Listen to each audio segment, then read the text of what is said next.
If you're currently closing 1 out of every 10 leads, that's a 10% conversion rate. Just by implementing this system, you can increase that to 3 to 4 leads out of every 10. That's a 200 to 300% increase in bookings without chasing new leads and without spending $1 more in advertising. Last week, I ran a poll on my Instagram and on my threads, and it asked, how many times do you follow up with a new inquiry? And you guys, I was shocked because the number one response was 1 time. 1 time. And honestly, this answer explains so much about why so many wedding pros are complaining about not getting enough bookings right now. Today, I'm breaking down why following up only once is basically ghosting your own leads and what to do instead if you want to start booking more without having to discount or race to the bottom. Okay, so here's the reality check. You're spending hours creating new content, tweaking your website, updating your packages, all so that when you get a new inquiry, you send 1 email,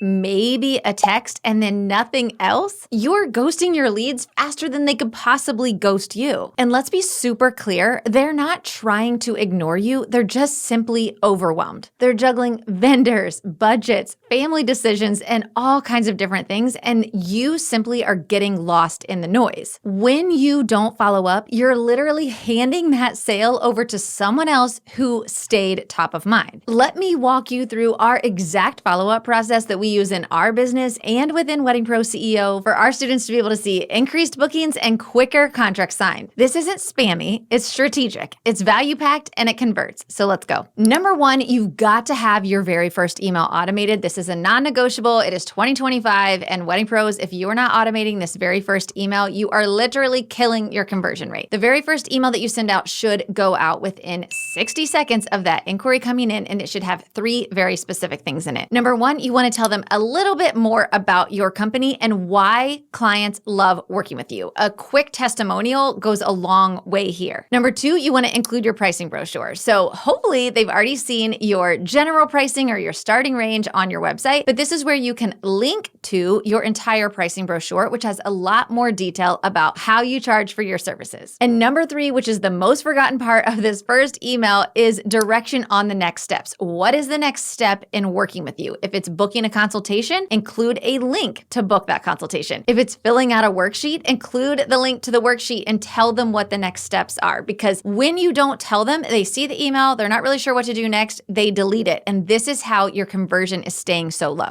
If you're feeling like the economy is causing you to constantly get ghosted and need to consistently drop your prices just to get bookings, I have some news for you. It's not the economy, it's your sales strategy. And I'm here to help you fix it. I created a brand new free training where I'm going to share the exact strategy I use and I teach to thousands of wedding pros who have been able to double their wedding bookings in less than 30 days using this strategy. It's called the Assume Method, and if you're not using it, you're leaving thousands of dollars on the table. Whether you're new, struggling, or ready to hit your next 6 figures, this training will change the game for your business. Okay, so that first email goes out automated. It goes out within 60 seconds of that inquiry coming in. You can be anywhere and that email is doing its job. But now what? How are you going to get through the noise of all the people that have sent them that first initial email? What makes you stand out is adding texting into your sales funnel. So when you add in texting, your conversion rate is going to skyrocket because the open rate on a text is 8 to 10 times higher than the open rate of an email. So yes, if you are leaving texting behind, I'm telling you, you are missing out on a huge piece of the follow-up puzzle here. So how do you fit texting into your daily schedule as a busy business owner and CEO? So I want to make this really, really simple for you. You do not need to send that text within 2 minutes or 5 minutes. That's the job of the email. But what we like to do is send that text within 24 hours of the lead coming in. And typically I can batch these. So if 3 or 4 leads have come in the same day, I can quickly sit down at my phone or at your computer, wherever you're texting from, and send out initial text to anyone who's inquired that day. And these texts should be super personal. So it should say something like, "Hi, Sally, this is Brandy with Blush. I saw that you inquired with us earlier today. You likely already got an automated email from us with some pricing and additional information, but I wanted to personally reach out and see if I could answer any questions for you."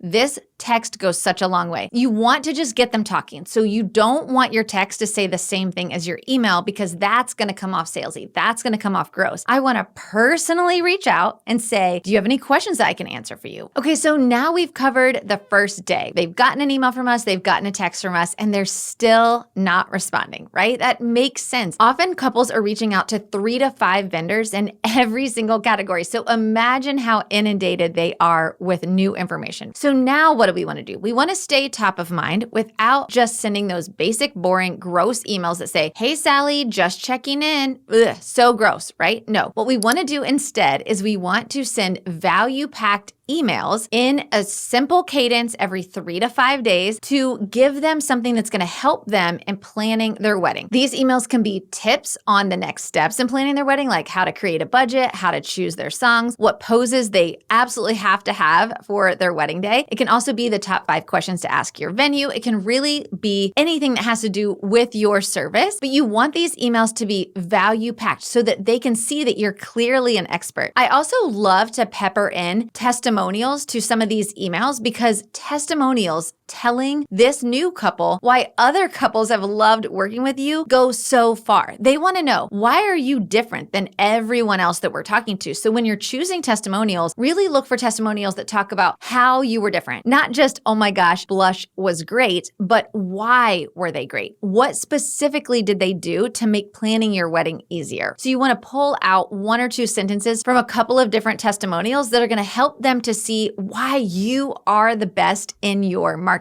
Now, I recommend sending these emails for at least 30 days or honestly until they tell you to go away that they've picked someone else. Because here's the thing, they reached out to you. You didn't cold call them while they were sitting at dinner with their family, right? They asked for information from you. They need what you have, and you're simply providing that information to them and staying top of mind. When they initially reached out, they may not have been ready to book yet. So they're still gathering information, and you want to stay at the top of their inbox. So you want to send these emails out for at least 30 days or until they tell you to go away. You can be the judge of how many times you're going to follow up with that. Now, you might be thinking, okay, Brandy, so do I only send 1 text or should I send more text than that? So I'm a big believer in sending at least 2 texts, but I do think that texts currently are slightly more invasive than the inbox, right? So I want to be careful here not to send a text every day or even every 2 days if they didn't respond to the first one. As you're nearing the end of your email funnel, this is where I like to send 1 more text just to kind of prompt them and say, hey, we would love to work with you. If you're still looking for a wedding planner, please reach out, right? Like something very, very simple. Hey, this is Brandy with Blush. I'd love to chat more with you if you're still looking for a wedding planner, right? Something very, very simple, but this is going to be near the end of your funnel. Now, what do you do to make sure that you can really capture them right there at the end of your email funnel? I always like to send the last email to say something like, are you still looking? We're going to close out your file. Or I don't want to be a clanging gong in your inbox. Please let me know if you've gone a different direction. This is really a great way to catch their attention. And we get quite a big response from this email and saying, oh, wait, no. I still want to get information from you, or we're still interested, but we've just been really busy. So this last email, kind of letting them know like, hey, we're going to go ahead and close out your inquiry, is a great way to get a response. So now if you're listening to this and you're like, okay, girl, like I totally hear you. I want to implement this, but how would I even begin to set this up for myself? I want to encourage you to, 1, go download my free inquiry funnel. I literally give you all of the copy that you can put in your emails and you can easily make it in your own voice. And I also give you scripts that I send in my sales funnel and that I give to my students for your texting. You can grab those totally free over at weddingproceo.com/emails and start using them right away. And if you want to take your funnel even further in that next step to completely automate it so you are fully hands-off, I want you to go watch this video where I break down an exact step-by-step tutorial on how to put all of this into Flowdesk so that these emails can run without you while you're still running your business or you're at a wedding. CEO, if you take nothing else from this video, know this. Follow-up is the bridge between inquiries and income. Your inquiry form is not the finish line. It is the starting point for new sales. And if you want to scale without burnout, chasing cold leads, or praying someone else books, you need a system. This is it. Copy it, tweak it, use it. Don't forget to grab my free templates on how to build out your sales funnel, and we'll see you next time.